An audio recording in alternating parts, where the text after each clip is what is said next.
Welcome to China Tech Talk, the regular discussion of technology and startups here in China. I am John Artman, editor-in-chief of TechNode, joined as always by Matthew Brennan, founder of China Channel. So, loyal listeners will know that we were yet again on an extended absence. We don't need to necessarily go into the details of why or how, but suffice it to say, the coronavirus has brought us back out, which is funny because most people in China are stuck in. Over the last few weeks, the 2019 novel coronavirus has really shaken things up in China. Wuhan, the city, is under complete lockdown. Hubei, the province that Wuhan is in, is under partial lockdown. And we at TechNode, we've been trying to figure out, what is actually going on and how this is affecting technology in China. And we've also been trying to figure out how we can keep working. The good news is that we are still working even through what is amounting to actually a pandemic. And I think that that's really the proper word to use when we're talking about the coronavirus. It started off as these things do. Not a lot of news was publicized. The Wuhan government is getting a lot of flack right now for how they handled the early stages of it. My family and I, we went on vacation on January 17th. And then just days later, after we arrived in the United States, the news about Wuhan and the coronavirus started to really hit the airwaves. And now we are where we are now, where in Shanghai, for example, if you are arriving from outside of Shanghai to Shanghai, they are basically forcing you to stay indoors, like a quote-unquote self-quarantine for 14 days. Beijing is a little bit more lenient. Honestly, I'm still a little bit unclear about what their regulations are. But suffice it to say, the Chinese government is taking this extremely seriously. But at the same time, as we're going to discuss today, there are some serious impacts, and we're going to be looking at some of the winners, surprisingly, from all this, as well as some of the losers. Yeah, definitely. It's a game changer. It's a huge thing. There's big winners, there's big losers. It's disrupting the entire economy. And so this episode, fortunately, like John just mentioned, he's outside China. I'm also, fortunately, outside China. Was due to come back in. Similar situation to you, John, actually. Due to come back in for Chinese New Year, spend time with local family, but decided to cancel that at the last minute. And we'll have to see how it goes with the actual everything. But fingers crossed the situation gets better over time. Today we're going to look at the effects on the Chinese tech industry, right? And there's been a couple of articles on TechNode around this. And hopefully in this episode we can delve a bit deeper, right? I think there's some really, really big effects. I mean, first off, the last time that something like this happened, right, to remind people, was back in 2003 for the SARS epidemic. Back in 2003, it's a completely different world. I would just arrived in China, I think in 2004, so I caught the tail end of it. But SARS was a big thing for China tech as well, right? And if we look back at that historically, the big thing was e-commerce, was Alibaba, Taobao usage spiked considerably during that time. But I think it benefited all of the online platforms as well. People spending more time indoors, they're bored. Of course, where do they go? One of the places is online. But back then, it was really in the PC era, right? So actually, most of China wasn't online, and people weren't going to internet bars. So there was a spike in traffic for certain activities, in particular e-commerce, but that was happening from the very, very small proportion of Chinese who owned a PC back in 2003. Today, with everybody having a smartphone, the effects of people having to stay indoors with plenty of time on their hands and nothing to do, not being able to go to restaurants, not being able to go to school, going to malls or movie theaters, all of those activities, if there is an online alternative, then that's where that activity is going. So this is actually a really, really huge thing for mobile internet services. I think we can analyze that a little bit further. Yeah. So I think let's first start with the losers. That way we can kind of end this episode on a high note rather than on a low note if we did it in the opposite. So I think that basically, you know, in a general sense, the losers are basically pretty much everything offline. So deliveries are still happening. Food delivery services are still happening, especially in some of the big cities, but to a much lower extent. The compounds have become responsible for the people living there, and there's been a kind of a spectrum of strictness that compounds have imposed. So, for example, we have one of our reporters who is actually in Hubei right now. She went to Hubei before all of this stuff really got started, and then got stuck there. And so she's staying in a small town about 7 hours outside of Wuhan. So she's very, very safe, I would say, not close to the epicenter. But at the same time, you know, her compound is being very, very strict about them going outside. So if they want to buy something, they have to ask like the local community head to go out and buy food for them. In some other places, I've heard that compounds are not allowing any actual contact between customers and delivery people, so that they have to drop them off. The delivery people have to drop off the food at a special place, and then once they've done that, then the customers can go down and pick it and actually pick it up. And then of course it's not just food delivery, but then also, you know, basically offline entertainment, including cinemas. All cinemas have been shut down, and we can talk about how this is good for some other companies a little bit later. And then, of course, restaurants. Matt, I think you were mentioning that Xibei, they recently came out with a statement about how they're struggling. Yeah, Xibei's like a chain restaurant in China, a couple of hundred locations to my knowledge, and they came out and said basically the government should help them because they only have about 3 months runway left. They're paying wages now for staff, and yeah, it's pretty grim. Basically, they don't have enough cash to keep going beyond 3 months. And informally, I know from speaking to friends and entrepreneurs who are based in China that Xibei's situation is not unique, shall we say. I think back during the SARS crisis, the sort of wages that people were receiving were much, much lower as a percentage of business cost. I mean, back then, most tier 2, tier 3 cities in particular, wages were really low. Today, wages have been climbing, you know, quite steadily and are a pretty decent chunk of business costs. For something like restaurant industry, they would probably be, after rent, maybe the largest cost, right? So, yeah, paying all of that, and typically something like restaurant industry, they'd also be housing those staff. They'd be responsible for feeding them, and if any of them get ill, then they might be responsible for that as well. So there's a lot of questions there, and another example would be education, right? Offline education. So I used to work in that industry for many years, like private education school chains. Like there's no way that classes will be running for the next few months, but they'll still have to pay all of their teachers. So with basically no revenue coming in, the new school term is due to start after Spring Festival. Parents won't be signing up for that. So there's going to be a lot of very stressed small and medium-sized businesses in China. And so it's pretty, I think there's a lot of questions over how the government can aid those people. And, will businesses be able to survive? For some of them, I guess not.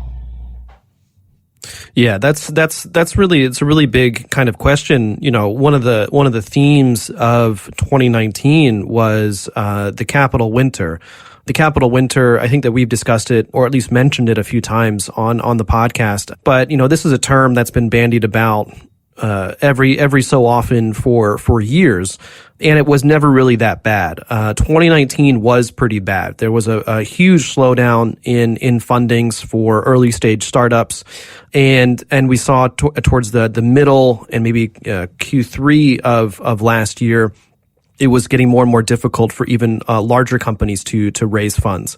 And then towards the end of the year, we saw a lot of the publicly listed companies raising extra money from the public markets through bond flotations and a few other methods. But now, of course, stock prices are tumbling, and even as we speak, Luckin Coffee, they've been hit especially hard. A recent report published anonymously is alleging, massive fraud on the part of Luckin, and that sent their shares tumbling by almost 20% on Friday. And then, of course, they've responded, and their stock prices are up from that about 2% from last I checked. But if we look at just kind of the macro effects of all of this, not only is it, Matt, as you said, going to affect kind of some of these offline small to medium enterprises, but then also some of the tech majors and startups. It's going to be harder and harder to raise money because of all the uncertainty. So on the private side, VCs are going to be less likely to invest until they figure out what's actually going to happen. And then on the public side, valuations and market caps are taking a big hit. And of course, kind of continuing with the macro look, this is all in the context of China's economy already slowing down significantly in 2019. And Spring Festival always really distorts a lot of the primary economic indicators in China, GDP, PMI, but then also, of course, housing as well. So, basically pretty much everything before Spring Festival, a week or two out before Spring Festival, a lot of production slows down significantly, with a lot of the migrant workers going back home, and then it takes, up to a month for things to get back up to speed. And now with the coronavirus, that's going to take even longer. For a lot of the major cities, so Beijing and Shanghai, they're saying that companies can basically have their employees back to work on the 10th or the 11th. A lot of companies, including TechNode's, we are working remotely right now, but then of course we have to be back in the office on the 10th or the 11th. So, overall, this is just a big hit for just productivity across the board. For TechNode, we're a bit lucky, at least, the English team, because we can work remotely. So a lot of our work is not impacted, but, pretty much everyone else that works offline. So, you think about, Matt, like the education industry, for example. My wife works in education services, and all of their work is offline, basically. You think of any sales related position, you think of real estate, restaurants, as we mentioned before. Again, pretty much everything offline that requires kind of face-to-face interaction, nothing's going to be happening for the foreseeable future. There's a few British companies, in fact, that have offices in China that have really strict rules about people traveling back to China. Basically, if someone works in the China office and they're outside of China, these companies are not allowing them to return to China. And even within the APAC region, they're not allowing travel between offices. So it looks pretty bleak if you're in any kind of job that does not that you cannot do remotely. Yeah, mentioning travel, Trip.com was one of the articles that TechNode put out. Looking at them, they announced that cancellations 10 times the usual rate. I'm surprised it's so low, to be honest. But they've also got pretty generous refund policies as well now. I think most companies are having to make a show of supporting the country and efforts to, get over this big thing together. So they've introduced, quite generous policies around getting refunds, because there would be an awful lot of traffic as travel being refunded. Train tickets are all refundable as well, right? Across the whole national network now. Yeah, it's but what going on to the winners of this of all of this, we've already kind of touched upon, I think, the biggest winner, which has to be enterprise software, right? Has to be sort of everyone's working from home, and so many, literally hundreds of millions of people, I guess, are working from home now, who may not usually have done that. And I guess most of them are probably using WeChat to communicate still, but a lot of them aren't. A lot of them will be downloading DingTalk or WeChat for work. And actually, those have become on the Chinese app stores. I think DingTalk has skyrocketed to like number 1 or number 2 position in the last few days, indicating how there's a lot of people now switching over and having to use enterprise productivity software for the first time in order to manage their workflow. And China is like kind of famously behind the US in sort of 2B SaaS adoption software, but that this might be one of the legacies of this episode with the coronavirus, that there's certainly like I said, maybe even 100+ million people, I would guess, who are now white collar workers and people, government workers who will be maybe using this kind of software for the first time, or experiencing having to manage that workflow in a very, very different way through software, whereas maybe they'd be using very traditional systems before. Yeah, when we're looking at kind of the remote trend, let's call it, I can't think of a better phrase. I mean, so TechNode, we use DingTalk for a lot of our admin processes. The English team, we use it for conference calls, just because WeChat, you can only have up to 9 people in a group call, which I think is really kind of weird. Maybe Matt, you know why that is. But yesterday, so Monday, February 3rd, so we're recording this on February 4th. On Monday, DingTalk was just not working for conference calls, and DingTalk actually made a public statement on Weibo saying that they were having issues with some of their functions, in particular the conference call functions, some of the video call functions, because so many people were actually trying to use this. And so we can see that on the one hand, when it comes to business and working remotely, there is this huge uptake. Walk the Chat has a really good article kind of showcasing some of the winners from this coronavirus pandemic, and one of them, as you mentioned, is definitely DingTalk. They have a great chart that from aggregating some information from App Annie that shows the historical place in the App Store for DingTalk, and over the last few weeks, it's been at number 1 for kind of enterprise and productivity apps. So it's very, very clear that there's a lot of people working from home. There's a lot of people working remotely. But then kind of the flip side of all this is that there's also a lot of kids learning from home. Matt, you mentioned before that, a lot of the offline schools are going to be hit pretty hard by this. But the winner, of course, is going to be online education platforms. So my daughter, her school has not started back up yet. We're still waiting on information to be updated about when they expect her actually back in school. But starting from next week, starting from today, they're getting homework assignments on some of these platforms. platforms, in particular, in her case, some videos that she has to watch and write about. And then next week, they're going to be doing some live streaming of some of the classes.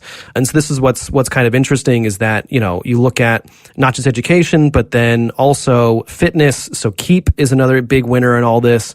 Keep is a fitness application where they have like coaches who can do upload videos and now they're also integrating live streaming classes and things. So they've been a huge winner in all this. Gaming, I mean, basically anything that lets you stay inside. But I think it's super, super interesting kind of looking at like work and school. This is a big opportunity for these companies, both on the enterprise side, but then also on the ed tech side to really win new customers, and win new users. I mean, on the enterprise side, a lot of that is coming from the companies. And so, if DingTalk or WeChat Work, even ByteDance's Lark or Feishu in Chinese, if they can kind of bring some of these enterprises, some companies on board and keep them on board after it'll be a huge, huge win. And then this is going to be even more impetus for a lot of these ed tech companies who, to be honest, I mean, there's usually not much real tech in some of these ed tech companies, but certainly, being able to provide educational services online is going to be a pretty big winner. Yeah, there's actually a new portal opened up in WeChat. They sent out a push notification to everybody. It's always hard to tell how many people they send it to, but it seems to be many of my friends got it as well. I got the feeling it would be to most of the users, the sort of official Tencent health portal tracking all the data and everything. I know Alipay also has, it's got a feature in there to track all of that data in real time. But looking at the Tencent one, it's actually they've got a lot of different services in there. They've actually kind of very quickly built out a very sort of lots of different services and information and tons of data around what's going on in one place.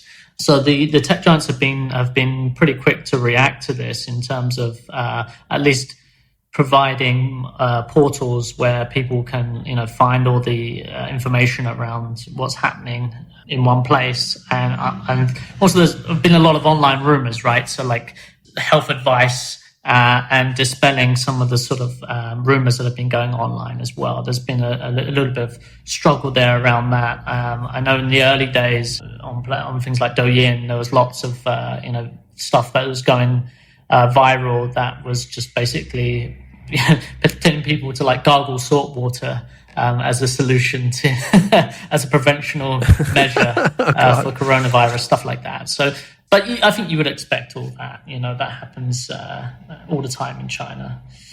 Yeah, I mean, the typical. There was one meme floating around. This is a bit xenophobic, I have to admit, but I thought it was kind of funny because there's a bit of a joke in China that if you're ever feeling sick, you ask a Chinese person, you tell a Chinese person, no, I'm not feeling so well. One of the rote responses is, well, you just need to just drink more, take a rest and drink more hot water. And so there was a meme floating around on WeChat of someone pouring a mug of hot water, and the caption was "China found the cure to the coronavirus." And so I think that's it's an interesting kind of indicator that there is a lot of kind of, I mean, in China especially, there's a lot of attention paid to health. It's particularly from older people, and so there's a whole channel, and there's a lot of different shows, talk shows mostly about how to stay healthy and different remedies for this, that, and the other thing. And so it's really not surprising that a lot of this stuff gained traction on Douyin, because a lot of the remedies that we see through these kinds of talk shows and things like that, they are based in traditional Chinese medicine. And traditional Chinese medicine, I think, at least from my own personal opinion and experience of it, there's some stuff that definitely makes sense, and there's some stuff that definitely does not make sense. But I think that for a lot of people, it's very difficult to kind of to separate the wheat from the chaff and from all that. And Douyin is kind of the perfect vehicle for good information and bad information.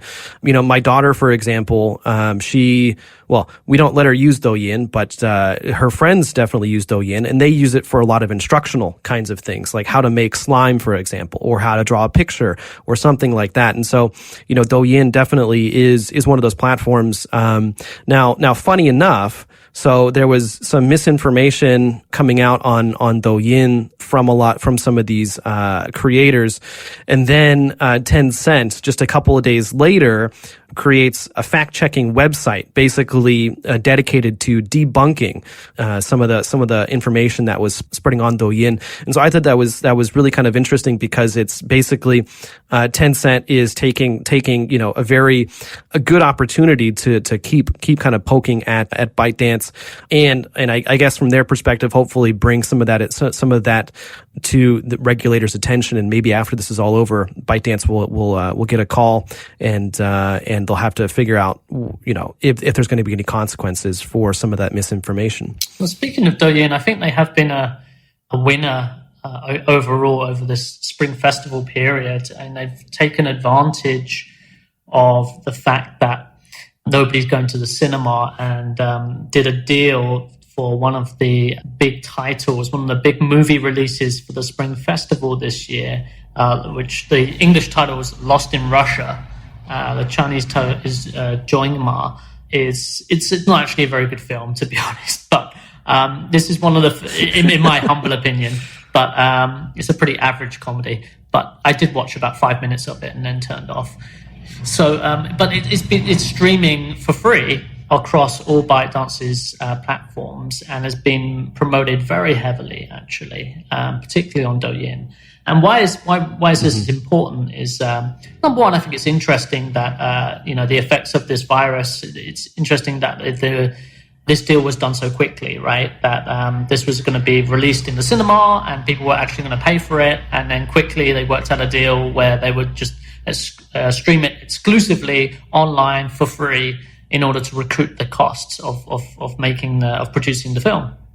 But we wouldn't usually associate full-length feature, premium content, right? Like a big Spring Festival blockbuster being streamed on a short video platform, right? This is usually, you would expect that deal to happen between iQIYI or Tencent Video, possibly Youku as well. One of those longer sort of traditional Netflix type platforms would be where this happened.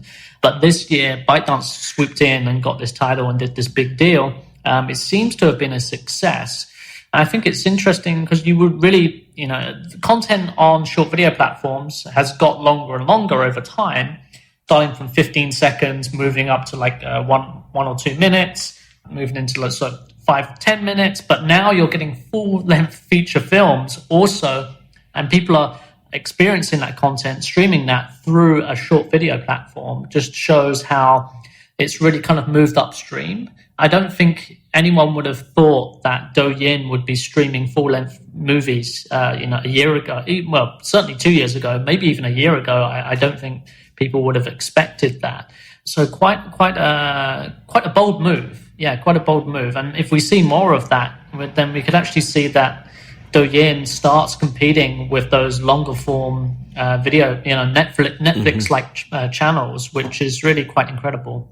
To be clear though, it wasn't just Douyin. Also, Tencent Video and iQIYI also had a Hong Kong produced movie called Enter the Fat Dragon.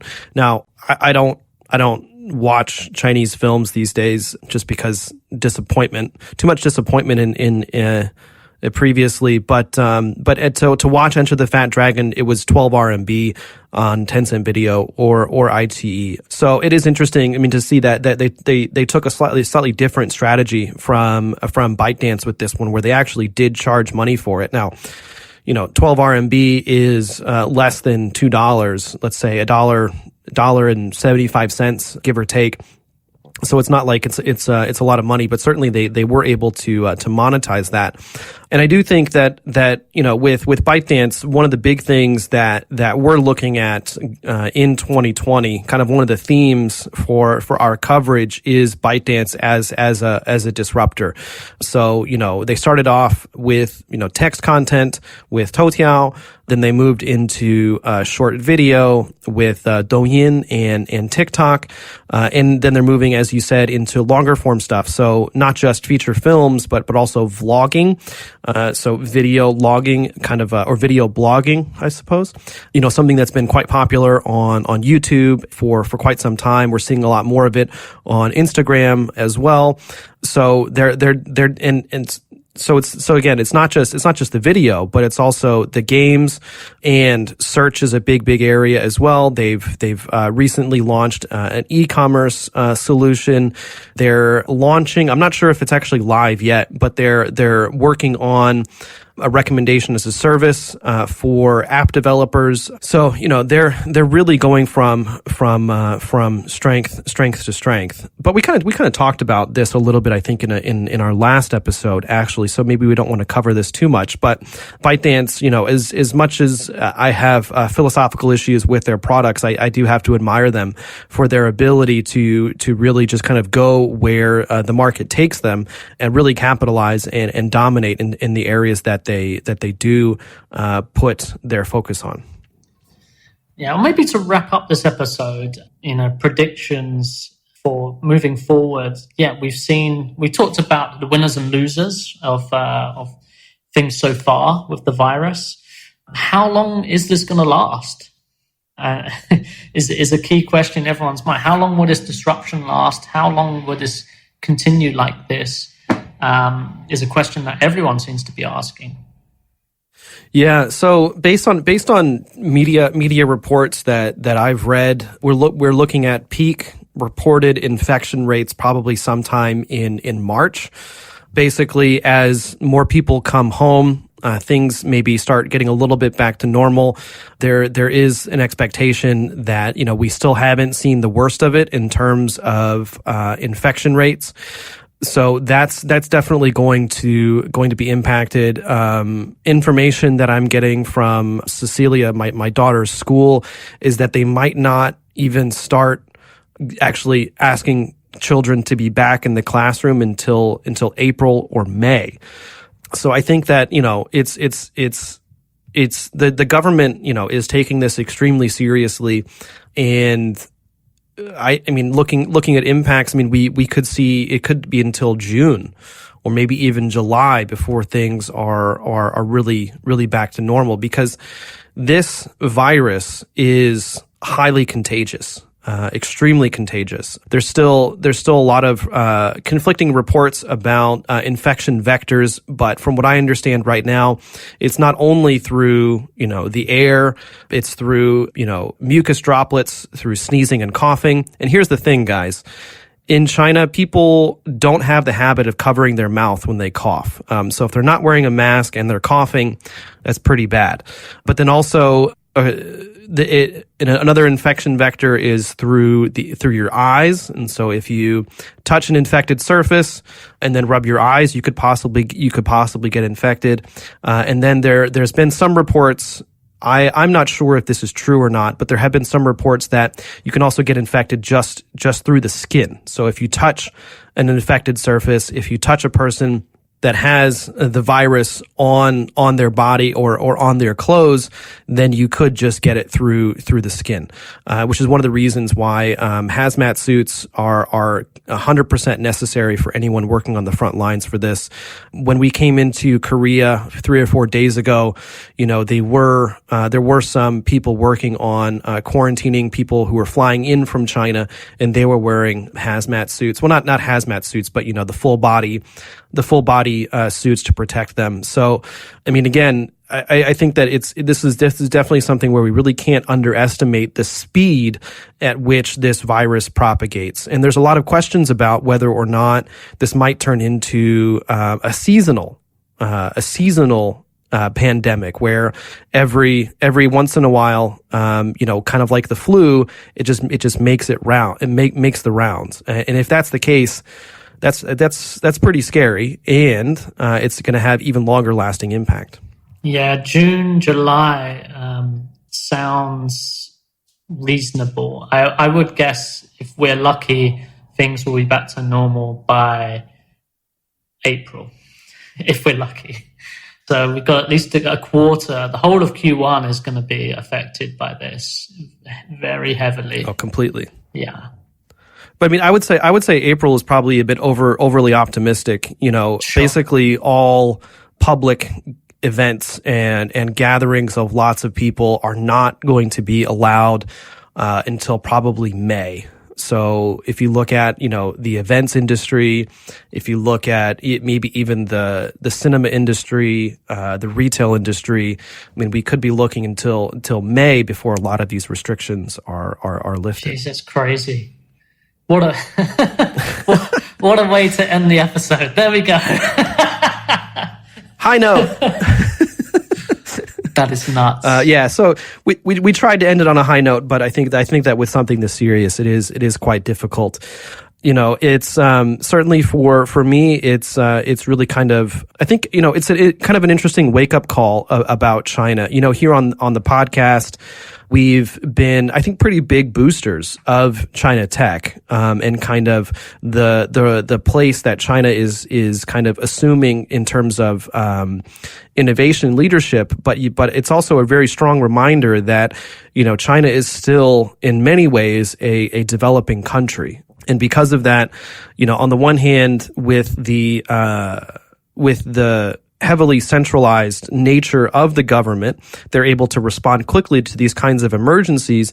But then also, it's also very decentralized, which means that, these kinds of outbreaks are more likely to happen than they are in developed countries. You're not going to see, bat to civet to human outbreaks in a place where there are no wet markets, where people are not hunting bats and hunting civets and things like that. So I think that it's kind of an interesting reminder that China still has a lot of weak points, and the medical industry is a big one.